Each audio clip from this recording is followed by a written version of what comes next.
నమస్తే welcome to INB news ముందుగా headlines Trump gold card website ప్రారంభం అధికారికంగా పేర్ల రిజిస్ట్రేషన్ కు ఆహ్వానం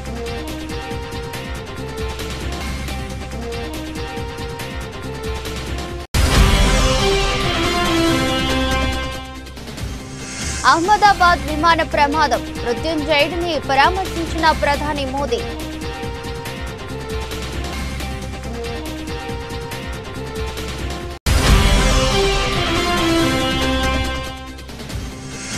ఇజ్రాయెల్ పై ప్రతీకార దాడులకు దిగిన ఇరాన్ 100కు పైగా డ్రోన్లను ప్రయోగించిన టెహ్రాన్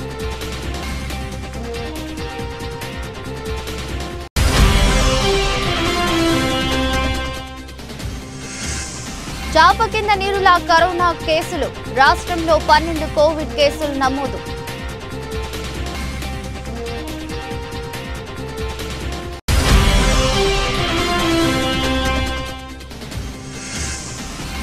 కుప్పకూలిన విమాన షేర్లు ఎయిర్ ఇండియా ప్రమాదంతో నష్టాలు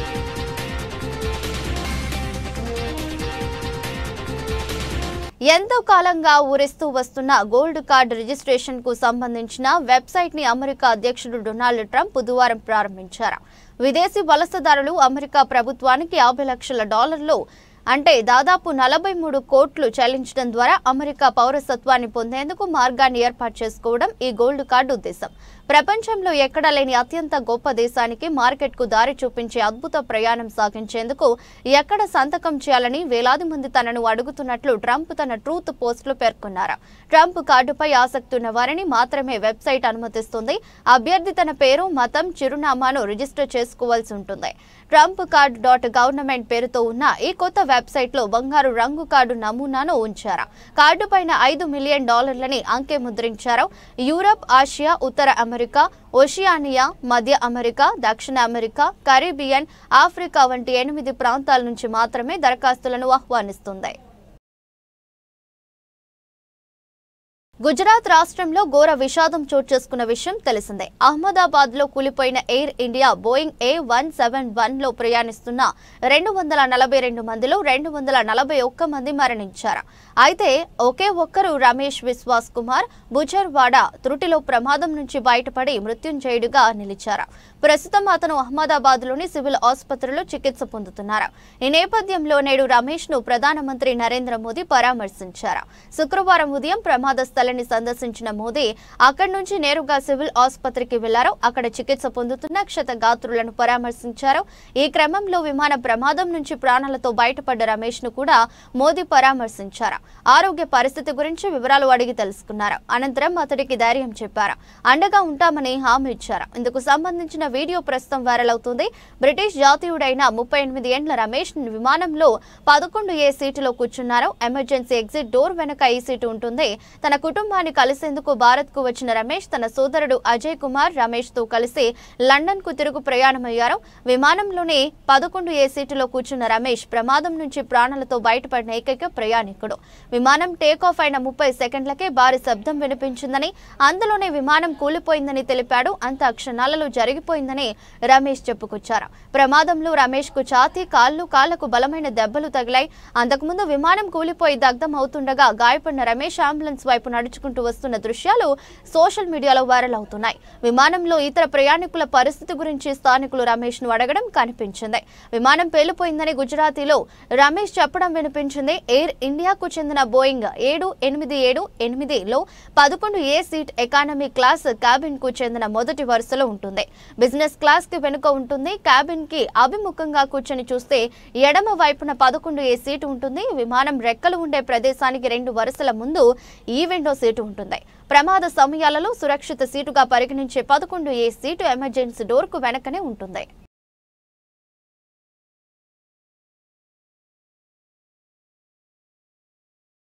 పశ్చిమాసియాలో మరోసారి యుద్ధ మేఘాలు కమ్ముకున్నాయి. ఇజ్రాయెల్ వైమానిక దళం ఇరాన్ పై ముందస్తు దాడులకు దిగింది. అణు కర్మాగారాల సైనిక స్థావరాలే లక్ష్యంగా టెహ్రాన్ పై బాంబుల వర్షం కురిపించింది. శుక్రవారం ఉదయం దేశ రాజధానిలో పేలుళ్ల శబ్దం వినిపించడంతో స్థానికులు భయాందోళనకు గురయ్యారని ఇరాన్ అధికార మీడియా వెల్లడించింది. దీనికి ప్రతిగా టెహ్రాన్ సైతం ఇజ్రాయెల్ పై ప్రతీకార దాడులకు దిగింది. డ్రోన్లతో విరుచుకుపడుతోంది. ఆ దాడులను ఇజ్రాయెల్ దళాలు సమర్థవంతంగా తిప్పికొడుతున్నాయి. కొన్ని గంటల్లోనే ఇరాన్ 100కు పైగా డ్రోన్లను ప్రయోగించినట్లు ఇజ్రాయెల్ సైన్యం తెలిపింది. ఇజ్రాయెల్ చీఫ్ ఆర్మీ ప్రతినిధి బ్రిగేడియర్ జనరల్ ఏఫీ డ్రెఫిన్ మాట్లాడుతూ గత కొన్ని గంటల్లో ఇజ్రాయెల్ పై ఇరాన్ 100కి పైగా డ్రోన్లను ప్రయోగించింది. వాటిని మా దళాలు కూల్చివేశాయి. ఇరాన్ దాడులను ఎదుర్కొనేందుకు మా సైన్యం పనిచేస్తుంది అని తెలిపారు. ఇవాళ ఉదయం ఇజ్రాయెల్ జరిపిన దాడుల్లో ఇరాన్ వైపు భారీ నష్టం వాటిల్లినట్లు తెలుస్తోంది. ఇజ్రాయెల్ దాడుల్లో ఇరాన్ పారామిలిటరీ రెవల్యూషనరీ గార్డ్స్ అధిపతి హుసేన్ సలామీ మృతి చెందినట్లు ఇరానియన్ స్టేట్ టెలివిజన్ తెలిపింది. అంతేకాదు ఇరాన్ మిలిటరీ చీఫ్ మొహమ్మద్ భగేరీ కూడా మృతి చెందారు. ఇరాన్ సైనిక దళాల్లో అత్యున్నత ర్యాంకు కలిగిన ఆఫీసర్ భగేరీ శుక్రవారం తెల్లవారుజామున ఇజ్రాయెల్ జరిపిన దాడిలో మృతి చెందిన వ్యక్తుల్లో భగేరీ 2 కీలక వ్యక్తిగా నిలిచారు. ఆపరేషన్ రైజింగ్ లయన్ లో భాగంగా నిర్వహించిన దాడుల్లో నటాంజ్లో ఉన్న అణు శుద్ధీకరణ కేంద్రాన్ని టార్గెట్ చేశారు. అణు శాస్త్రవేత్తలను కూడా దాడుల్లో టార్గెట్ చేసినట్లు తెలుస్తోంది. ఇరాన్ చేపడుతున్న బాలిస్టిక్ మిసైల్ ప్రోగ్రామ్ కు నటాంజ్ కేంద్రం ప్రధానంగా నిలుస్తోంది. తాజాగా ఇజ్రాయెల్ చేపట్టిన దాడుల్లో అమెరికా సహాయం కానీ పాత్ర కానీ లేనని ఆ దేశ విదేశాంగ మంత్రి మార్కో రూబో తెలిపారు. మరోవైపు ఆదివారం ఓమన్ దేశం వేదికగా అమెరికా ఇరాన్ మధ్య అణ్వాయుధ కేంద్రాలపై చర్చలు జరగనున్నాయి. ఇజ్రాయెల్తో ఉద్రిక్తత పరిస్థితుల నేపథ్యంలో ఇరాన్ తన గగనతలాన్ని మూసివేసిన విషయం తెలిసిందే. దీంతో విమాన రాకపోకలకు తీవ్ర అంతరాయం ఏర్పడింది. న్యూయార్క్ నుంచి ఢిల్లీకి, ఢిల్లీ ముంబై నుంచి లండన్, న్యూయార్క్ కు వెళ్లే అనేక విమానాలు ప్రభావితమయ్యాయి. పలు విమానాలను దారి మళ్లించగా మరికొన్ని వెనక్కి తిరిగి వస్తున్నాయి. దాదాపు 16 ఎయిర్ ఇండియా విమానాలను దారి మళ్లించినట్లు ఎయిర్లైన్స్ తెలిపింది.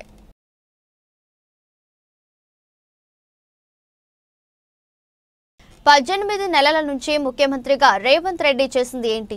కేసీఆర్, కేటీఆర్, హరీష్, బీఆర్ఎస్ నేతలను జైల్లో వేయాలనే ఆలోచన తప్ప రాష్ట్రం కోసం ఆలోచన లేదు. బీఆర్ఎస్ పార్టీ కార్యకర్తలను, సోషల్ మీడియా వారియర్స్ ను, కొంతం దిలీప్ లాంటి వారిని అరెస్ట్ చేయడం తప్ప తెలంగాణకు ఏమి చేశావు? ఒక్కసారి ఆత్మ విమర్శ చేసుకో. కేసులపై పెట్టే సమయాన్ని పాలనపై పెట్టు. 100 రోజుల్లో 6 గ్యారంటీలు, 420 హామీలు అన్నావు. ఏమైంది? 600 రోజులైనా గ్యారంటీలు అమలు కాలేదు. ఇప్పటికైనా ఉద్దర మాటలు బంద్ చేయి. రేవంత్ అని ఎమ్మెల్యే వేముల ప్రశాంత్ రెడ్డి మండిపడుతున్నారు. తెలంగాణ ముఖ్యమంత్రి రేవంత్ రెడ్డి గారు ఢిల్లీలో ఇష్టాగోష్ఠి విలేకరులతో మాట్లాడినాడు. వారి వ్యవహారం ఎట్లా ఉందంటే గల్లీలో గల్లీజాందాలు చేసి ఢిల్లీలో గులాంగిరి చేస్తున్నట్టు ఆయన వ్యవహారం ఉంది. ఎందుకంటే ఆయన మాటలే పాపం ఆయన 2 రోజులుగా ముఖ్యమంత్రిగా మంత్రులకు తన శాఖను తాను ఇచ్చుకోలేని స్థితిలో 2 రోజులుగా ఢిల్లీలో పడగాపులు కాసి వాళ్ళ అధినాయకుల అపాయింట్మెంట్లు కూడా దొరకని నిస్సహాయ స్థితిలో ఆ ఫ్రస్ట్రేషన్లో ఆయన ఇష్టాగోష్ఠిలో మాట్లాడినట్టు కనిపిస్తా ఉన్నది. కేసీఆర్ గారు, కిషన్ రెడ్డి గారు ఒక్కటే అన్న మాట మాట్లాడినాడు. నిజానికి వాస్తవంగానైతే రేవంత్ రెడ్డి గారు బీజేపీ ఒకటి. వాళ్ళ దోస్తాను ఎప్పటికప్పుడు అనేక సందర్భాల్లో బయటపడ్డది. ఉదాహరణకు బీజేపీ ఎంపీ విశ్వేశ్వరరెడ్డి గారు మీడియాలో చెప్పినాడు, రేవంత్ రెడ్డి గారు కాంగ్రెస్ పార్టీ తరఫున వీక్ క్యాండిడేట్లను మొన్న ఎంపీ ఎన్నికల్లో నిలబెట్టి మా బీజేపీ ఎంపీలు గెలవడానికి హెల్ప్ చేసినారు అని చెప్పి బీజేపీ ఎంపీ విశ్వేశ్వరరెడ్డి గారు స్వయంగా చెప్పినారు మీడియాలో. ఆయన చెప్పిన దాంట్లో వాస్తవం ఉంది నిజంగా. ఎందుకంటే మొన్న జరిగిన ఎంపీ ఎన్నికల్లో మల్కాజ్గిరి పార్లమెంట్ బీజేపీ అభ్యర్థి ఈటెల రాజేందర్ గారి మీద ఏరియాకు ఆ ప్రాంతానికి సంబంధం లేనటువంటి సునీతా మహేందర్ రెడ్డి గారిని ఎక్కడి నుంచో తీసుకొచ్చి తద్వారా పరోక్షంగా బీజేపీ ఎంపీ ఈటెల రాజేందర్ గారు గెలవటానికి సహాయపడ్డది రేవంత్ రెడ్డి.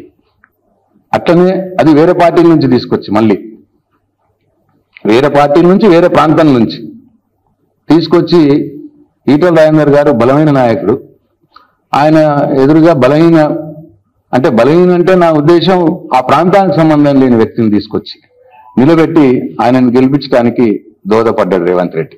అట్లనే యంగ్ ఇండియా ఇంటిగ్రేటెడ్ స్కూల్స్ పేరుతో అతిపెద్ద మోసం చేస్తున్నాడు రేవంత్ రెడ్డి. ఒక్కో ఇంటిగ్రేటెడ్ స్కూల్ కు 50 కోట్లని చెప్పి 200 కోట్లకు పెంచేసి భారీ అవినీతికి పాల్పడుతున్నది కాంగ్రెస్ సర్కార్. కాంగ్రెస్ ప్రభుత్వం పూర్తిగా ఫోటోషాప్ ప్రభుత్వంగా మారింది. సీఎం రేవంత్ రెడ్డి కొడంగల్ నియోజకవర్గంలోనే ఇంటిగ్రేటెడ్ స్కూల్ కు ఇప్పటికీ ఒక ఇటుక కూడా పెట్టలేదని బీఆర్ఎస్ నాయకులు ఆర్ఎస్ ప్రవీణ్ కుమార్ అన్నారు. సడన్ గా 2025వ సంవత్సరంలో ఒక్కొక్క ఇంటిగ్రేటెడ్ స్కూల్ కు 200 కోట్లు అన్నారు. ఇష్టం వచ్చినట్టు ఎస్టిమేట్స్ పెంచుకుంటూనే పోతున్నారు. 640 మంది విద్యార్థులను ఒక స్కూల్లో పెట్టి వాళ్ళందరి మీద అజమాయిష్ చేయడమే వీలు కాదని అనుకుంటే ఇవాళ 2560 మంది విద్యార్థులను ఒకటే దగ్గర పెట్టి రేవంత్ రెడ్డి గారు నేను వాళ్ళకు పాఠాలు బోధిస్తా అంటున్నారు. ఇంతకన్నా ఘోరమే ఉంటుంది. ఒక టీచర్లను పెంచినవా పెంచలేదు, పెంచినట్టు జీవో ఇచ్చినవా ఇవ్వలేదు, వార్డర్లను పెంచినవా పెంచలేదు, సిబ్బందిని పెంచకుండా ఈ స్కూల్స్ అన్నిటి కూడా దాదాపు 2560 మందిని ఒకటే దగ్గర పెట్టి young India integrated residential schools అన్నాడు. అసలు ఈ రెసిడెన్షియల్ స్కూల్స్ మొదటి నుంచి ఇంటిగ్రేటెడ్ అన్న విషయం కూడా ముఖ్యమంత్రి గారికి తెలియకపోవడం ఇవాళ తెలంగాణ ప్రజలు చేసుకున్న దురదృష్టం. ఇవాళ మనం ఏ జిల్లాలకు పోయినా ఏ హైవేల మీద పోయినా కూడా పెద్ద పెద్ద హోర్డింగులు దర్శనమిస్తున్నాయి. ఎందుకంటే ఇవాళ తెలంగాణలో కాంగ్రెస్ ప్రభుత్వం ఒక ఫోటోషాప్ ప్రభుత్వం. కంప్యూటర్లలో ఫోటోషాపులు చేసుకొని చక్కగా పోస్టర్లు ముద్రించుకొని అవన్నీ కూడా ఫ్లెక్సీలుగా కట్టి ఆ ఫ్లెక్సీలను చూపించి ఇవే ఎండింగ్ ఇండియా రెసిడెన్షియల్ స్కూల్స్ అంటున్నారు. ఒక్కొక్క దానికి 200 కోట్లు, 50 నుంచి సడన్గా 200 కోట్లకు పోయింది. ఇక అన్నిటికన్నా ఘోరమైన మోసం ఏందా అంటే ముఖ్యమంత్రి సొంత కాన్స్టిట్యుయెన్సీలోనే ఇంతవరకు young India residential schools start కాలే.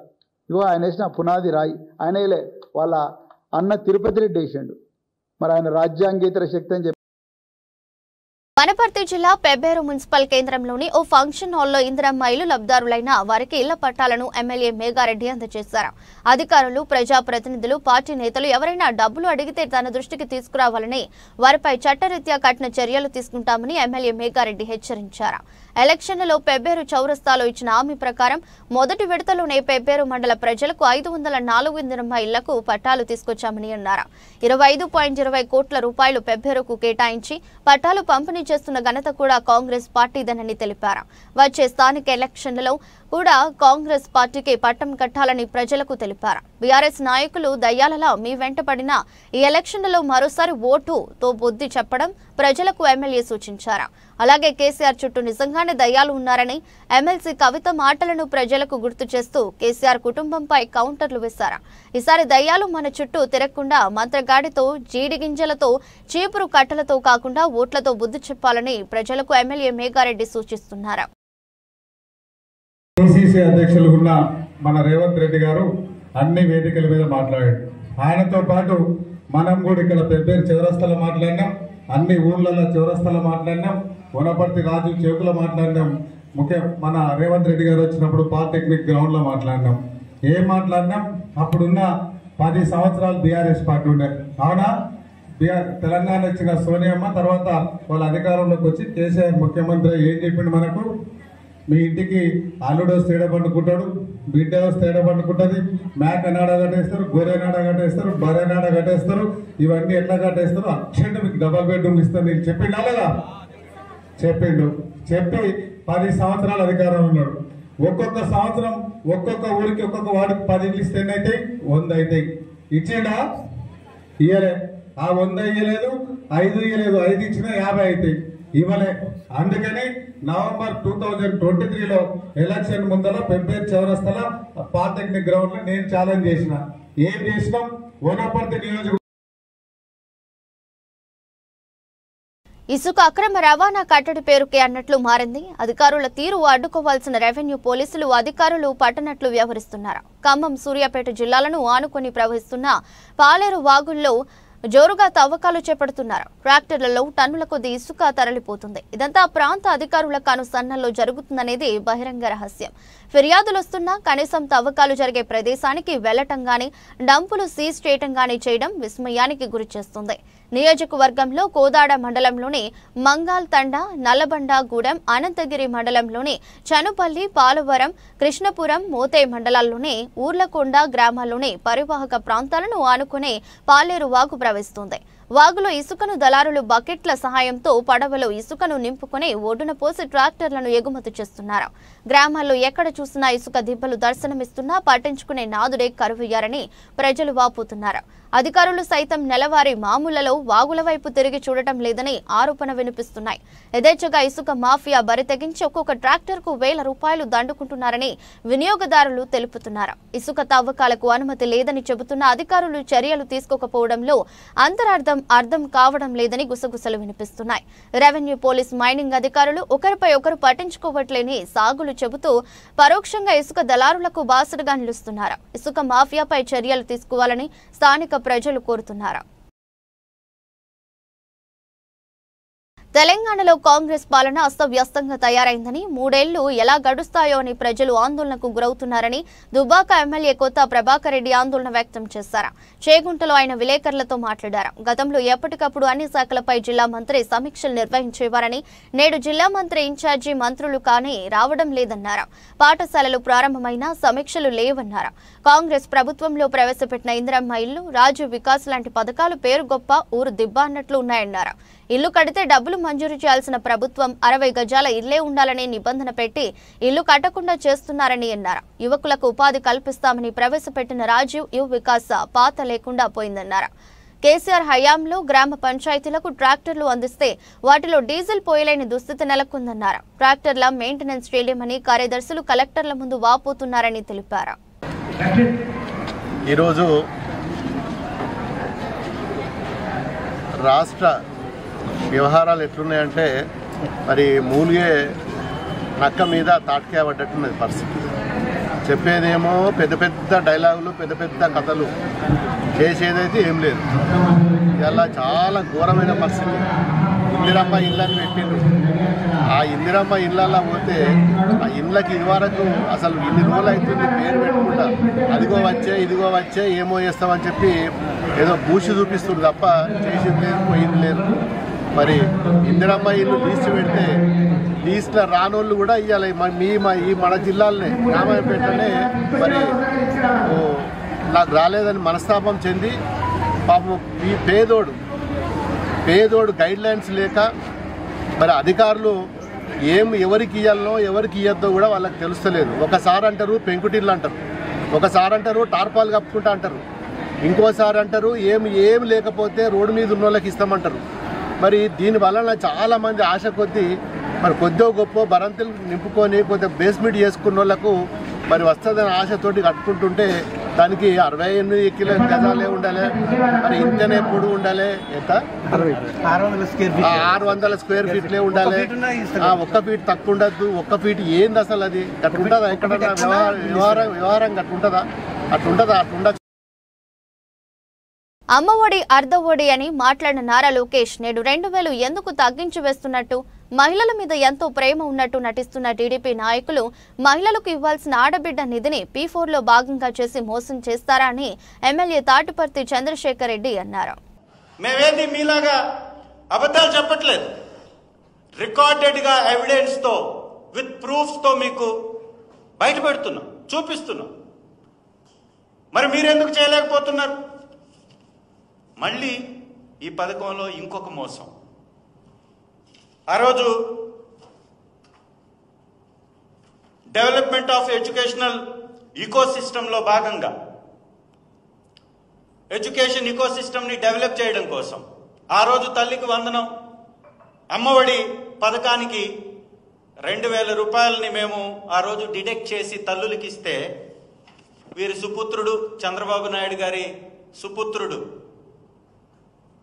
నారా లోకేష్ గారు ఈరోజు విద్యాశాఖ మంత్రిగా ఉన్నటువంటి మంత్రి గారు మాట్లాడినటువంటి మాటలు వారి ట్వీట్ ద్వారా, వారు చేసినటువంటి ట్వీట్ ద్వారా, ఈ ట్వీట్ చాలా స్పష్టంగా ఇక్కడ అమ్మఒడి అర్ధవడిగా మారింది, సంపూర్ణంగా ఇవ్వట్లేదు అని వారు ట్వీట్ చేశారు. అయ్యా లోకేష్ గారు, మీరు బహుశా ఇవాళ మంత్రి అయ్యారు, మర్చిపోయినట్లున్నారు. మరి కాలం మాత్రం ఎప్పటికీ మీరు మాట్లాడినటువంటి, మీరు చేసినటువంటి ఈ కామెంట్స్ని ఎప్పుడూ మర్చిపోదు. గురువింద సామెతని మర్చిపోయి మీరు మాట్లాడేటటువంటి మాటలు మీకే మళ్ళీ తిరిగి వస్తాయి, గుర్తుంచుకోండి. ఇవాళ నేను అడుగుతున్నాను, మీరు వేసినటువంటి ఈ ట్వీట్లో అమ్మ ఒడి అర్ధ ఒడి అన్నారే, మరి ఇవాళ మీరు కూడా 2000 రూపాయలు కట్ చేసి ప్రతి తల్లికి ఇవ్వాల్సినటువంటి మీ హామీలో నుంచి 2000 రూపాయలని కట్ చేసి మీరు ఇస్తున్నారు కదా. మరి మీరు అసంపూర్తిగా ఇస్తున్నటువంటి ఈ పథకం సంపూర్ణమైందని ఏ విధంగా చెప్పుకుంటున్నారు? ఒక్కసారి ప్రతి బిడ్డ ఉన్న తల్లి ఆలోచించాలి. గతంలో జగనన్న గారు రాకముందు ఈ పథకం అమలులో లేదు, ఉనికిలో లేదు. అలాంటి కొత్త పథకం తీసుకురావడానికి కొంత సమయం పట్టినా కూడా మేము అత్యంత త్వరగా ఈ పథకాన్ని అందించాం. మరి ఈ ప్రభుత్వం గతంలో అమలు పరిచినటువంటి వారికే ఇస్తూ కూడా, గతంలో ఉన్నటువంటి సంఖ్య కన్నా తక్కువ ఇస్తూ కూడా ఇవాళ కరోనా కేసులు మరోసారి చాప కింద నూరులా పెరుగుతున్నాయి. ఉత్తరాదితో పాటు దక్షిణాన కర్ణాటక, మహారాష్ట్ర, ఏపీలో కూడా కేసులు రోజురోజుకు పెరుగుతున్నాయి. దీనికి తోడు అక్కడక్కడ మరణాలు సైతం నమోదు కావటం ఆందోళన కలిగిస్తుంది. పొరుగు రాష్ట్రాల నుంచి తెలంగాణకు వైరస్ విస్తరించే ముప్పు లేకపోలేదన్నారు. ఇప్పటి వరకు దేశవ్యాప్తంగా 7154 కేసులు నమోదయ్యాయి. కేరళలో 2165, ఢిల్లీలో 731, మహారాష్ట్రలో 615, కర్ణాటకలో 467, గుజరాత్లో 1281, తమిళనాడులో 231, ఏపీలో 103, తెలంగాణలో 12 కేసులు నమోదైనట్టు తెలుస్తోంది. ఎలాంటి వైరస్ అయినా నిర్లక్ష్యం చేసే సమస్య తీవ్రమవుతుంది. కరోనా కూడా అంతే. ప్రస్తుతం విస్తరిస్తున్న వైరస్ వల్ల పెద్ద ప్రమాదం ఏమీ లేదు, కానీ ప్రజలు అప్రమత్తంగా ఉండాలి. రాష్ట్రంలో అక్కడక్కడ కేసులు నమోదవుతున్నప్పటికీ వాటిల్లో తీవ్రత మాత్రం కనిపించడం లేదు. ప్రస్తుతం విస్తరిస్తున్న వైరస్ వేరియంట్లు వ్యాప్తి రేటు అధికంగా ఉండవచ్చు, కానీ దానికి తీవ్ర ప్రభావం చూపే స్వభావం మాత్రం లేదు. స్వల్ప లక్షణాలే ఉండటం వల్ల హాస్పిటల్ అడ్మిషన్స్ ఉండే అవకాశం లేదు. అందుకని ప్రజలు ఎలాంటి భయాందోళనకు గురి కావాల్సిన అవసరం లేదు, కానీ అప్రమత్తంగా మాత్రం ఉండాల్సిన ఆవశ్యకత ఉంది. రంగారెడ్డి జిల్లా వ్యాప్తంగా స్కూల్ బస్సులపై రెండో రోజు కొనసాగుతున్న RTA raid. Langar Houz, Tippu Khan bridge వద్ద విద్యార్థులను తరలించే ప్రైవేట్ స్కూల్ బస్సులపై ఫోకస్. నిబంధనలను పాతర వేస్తున్న స్కూల్ బస్సులను సీజ్ చేస్తున్న రంగారెడ్డి జిల్లా రవాణా శాఖ అధికారులు. ఫిట్నెస్ లేని 12 బస్సులు సీజ్ చేసిన అధికారులు. ఫిట్నెస్ లేని బస్సులలో విద్యార్థులను తరలిస్తున్న యాజమాన్లపై సీరియస్. ప్రతి వాహనాన్ని క్షుణ్ణంగా పరిశీలిస్తున్న అధికారులు. నిబంధనలు పాటించని స్కూల్కు నోటీసులు జారీ చేసే అవకాశం. పాలుమార్లు హెచ్చరించినా పట్టించుకుని ప్రైవేట్ విద్యాసంస్థల యాజమాన్యం.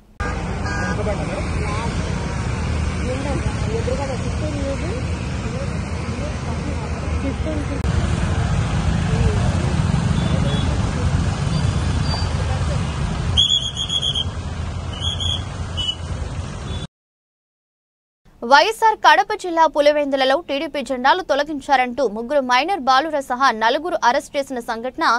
మహిళలు పులివెందుల పోలీస్ స్టేషన్ ఎదుట ఆందోళన నిర్వహించారు. తమ పిల్లలు ఎక్కడున్నారో చూపాలంటూ పోలీస్ స్టేషన్ను మహిళలు చుట్టుముట్టారు. మైనర్లు అని కూడా చూడకుండా స్టేషన్లు మార్చి కొడుతున్నారంటూ వారు ఆరోపించారు. మహానాడు పూర్తయినా వైఎస్ఆర్ విగ్రహాల వద్ద టీడీపీ జెండాలు తొలగించలేదని వారు ఆరోపించారు. మున్సిపల్ కమిషనర్, డీఎస్పీలకు ఫిర్యాదు చేసినా ఫలితం శూన్యమని వారు ఆవేదన వ్యక్తం చేస్తున్నారు. వాళ్ళ మేనమామి సార్ పిలిచిపోయింది వారికి మాది కరంపల్ల. వాడి ఇంటికాడు ఉన్నాడు నా కొడుకు. నేనైనా అన్నాను, ఎందుకు పిలిచిపోతున్నారో, ఏం కోసం పిలిచిపోతున్నా అని చెప్పినాను. కానీ తనైతే ఏమన్నాడంటే ఎక్కడ లేదులే ఇక్కడే అని చెప్పినాడు. నేనుండి వద్దురా పిలుచుకోవద్దు, వానికి ఏం తెలియదు, చిన్నపిల్లడు కదా అంటే లేదు మేము ఇక్కడే పోతున్నాం అన్నాడు సార్. నేనేదో తినే తీసుకున్నాను అనుకున్నాను. మాకైతే ఏ పగలు లేవు సార్, ఏ పార్టీ మీద. మాకు చంద్రబాబు సార్ మీద పార్టీ లేదు, ఎవరి మీద లేదు సార్. మాకు మా పిల్లలను చూపియాలి సార్. 10th క్లాస్ ఇప్పుడు 15 సంవత్సరాలు ఉన్నాయి బాబుకి. 15 సంవత్సరాలు ఉన్నాయి. వాడు వచ్చి ఇంటికాడ వచ్చి పిలుచుకుపోయినాడు, కానీ నా కొడుకు పోవాలని పోలేదు సార్. వాళ్ళే వచ్చి నాకు మా తమ్ముడు వచ్చి పిలుచుకుపోయినాడు సార్. అదే సార్ జరిగింది అక్కడ. అక్కడ నుంచి మరి సాయంకాలం మేము ఫోన్ చేసినాము సార్.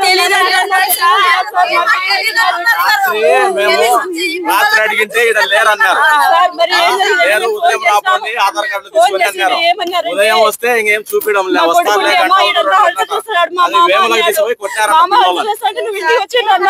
పిల్లలు సార్ కొట్టేదానికి 14 సంవత్సరాలు ఉన్నాయి ఒక పిల్లలకి.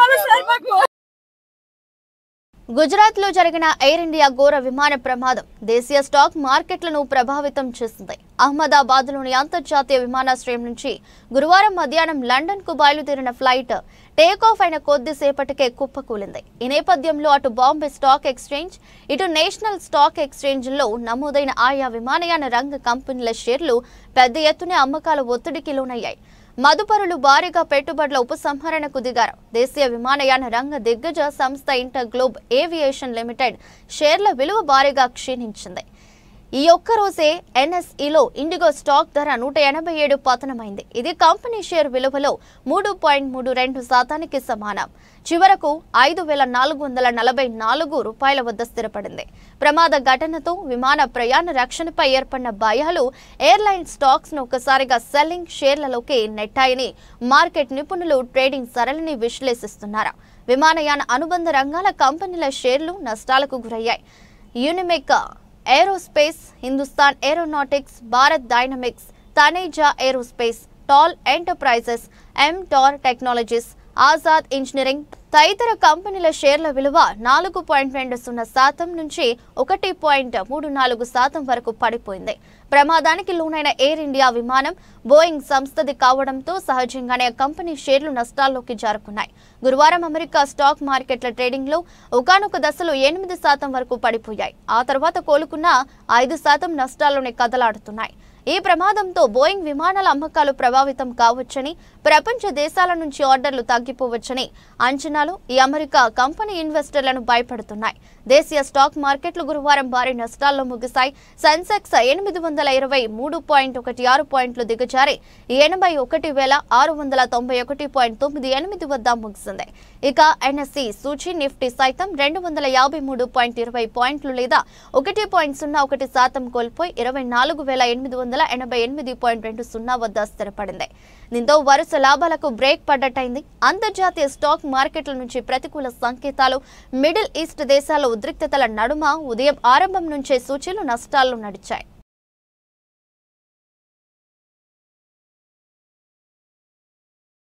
న్యూజిలాండ్ బ్యాటర్ ఫిన్ అలెన్ దుమ్ము రేపాడు. అమెరికాలో జరుగుతున్న మేజర్ లీగ్ క్రికెట్లో సెంచరీతో కదం తొక్కాడు. టీ20 క్రికెట్లో సరికొత్త రికార్డు క్రియేట్ చేశాడు. ఓక్లాండ్ కోలేసియం స్టేడియంలో జరిగిన మ్యాచ్లో శాన్ ఫ్రాన్సిస్కో తరపున ఫిన్ అలెన్ ఆడాడు. వాషింగ్టన్ ఫ్రీడమ్తో జరిగిన మ్యాచ్లో అతను 51 బంతుల్లో 151 రన్స్ చేశాడు. 296 స్ట్రైక్ రేట్తో అతను బ్యాటింగ్ చేశాడు. అలెన్ ఇన్నింగ్స్లో 5 ఫోర్లు, 19 సిక్సర్లు ఉన్నాయి. ఈ ఇన్నింగ్స్తో అలెన్ టీ20 క్రికెట్లో ఫాస్టెస్ట్ 150 చేశాడు. కేవలం 49 బంతుల్లో అతను మైలురాయి అందుకున్నాడు. 34 బంతుల్లోనే సెంచరీ బాదాడు. టీ20లో అత్యంత వేగంగా సెంచరీ చేసిన తొలి కివీస్ బ్యాటర్ గా నిలిచాడతను. టోర్నమెంట్ చరిత్రలో ఫాస్ట్ సెంచరీ చేసిన బ్యాటర్ అయ్యాడు. తాజా ఇన్నింగ్స్ లో క్రిస్ గేల్ తో పాటు సాహిల్ చౌహాన్ రికార్డులను అతను బ్రేక్ చేశాడు. టీ20లో ఒకే ఇన్నింగ్స్ లో గతంలో గేల్, చౌహాన్లు అత్యధికంగా 18 సిక్సర్లు బాదారు. ఫిన్ అలెన్ ఈ మ్యాచ్ లో 19 సిక్సర్లు కొట్టి ఆ రికార్డును తుడిచేశాడు. వాస్తవానికి 6 నెలల క్రితం ఫిన్ అలెన్ కు ఐపీఎల్ వేలంలో అనుభవం ఎదురైంది. అలెన్ ను ఒక్క ఐపీఎల్ ఫ్రాంచైజీ కొనుగోలు చేయలేదు. 2 కోట్ల బేస్ ప్రైజ్ తో అతను వేలానికి సిద్ధంగా ఉండే కానీ అతను ఆన్ స్టోల్డ్ గా మిగిలిపోయాడు. వార్తలు ముగించే ముందు మరోసారి headlines. Trump gold card website ప్రారంభం. అధికారికంగా పేర్ల రిజిస్ట్రేషన్ కు ఆహ్వానం.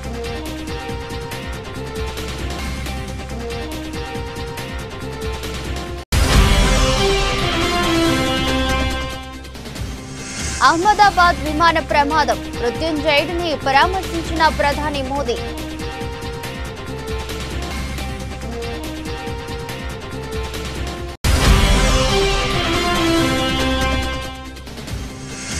ఇజ్రాయెల్ పై ప్రతీకార దాడులకు దిగిన ఇరాన్. 100కు పైగా డ్రోన్లను ప్రయోగించిన టెహ్రాన్.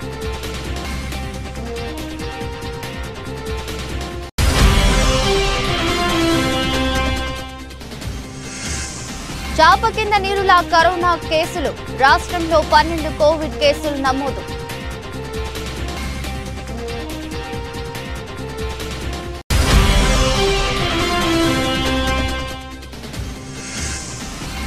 కుప్పకూలిన విమాన షేర్లు. ఎయిర్ ఇండియా ప్రమాదంతో నష్టాలు.